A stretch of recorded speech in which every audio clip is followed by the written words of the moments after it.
Creamy Tuscan chicken is one of my favorite meals to eat and to make, so let me show you how to make it. I like to start off by butterflying my chicken and then seasoning it with some salt, a little bit of garlic powder, a little bit of onion powder, some paprika, some oregano, and a bit of black pepper as well. I'm just measuring with the heart with this one. From here, I'm just going to heat a pan with some sun-dried tomato oil. This is really what's going to start building those flavors for us. And then just a drizzle of olive oil as well.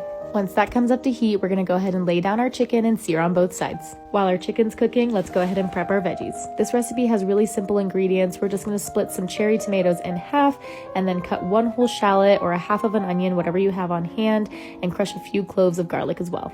We're also going to need an entire bag of spinach for this recipe, and don't forget to wash your veggies.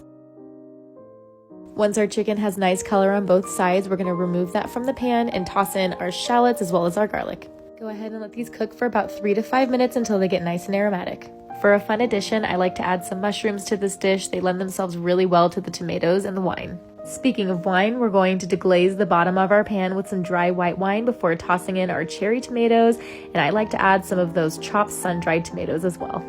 Totally optional, but I like to add in some red pepper flakes at this point, as well as a little bit more oregano before pouring in about 1.5 cups of heavy cream. Go ahead and let this simmer and let all the flavors get to know each other before tossing in your spinach. I made a mistake and put my chicken back into the pan at this point, and as you can see, I took it out.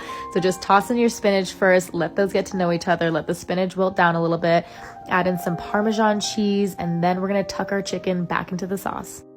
Once you get your chicken nestled back in, we're gonna let this cook for another 5 to 10 minutes, either on the stovetop or in the oven, and let the sauce get nice and thick and creamy. We're gonna squeeze some lemon over top to brighten up the dish, and then serve with some mashed potatoes or polenta or rice, but you cannot skip the crusty bread to soak up all of that sauce. I hope you enjoy.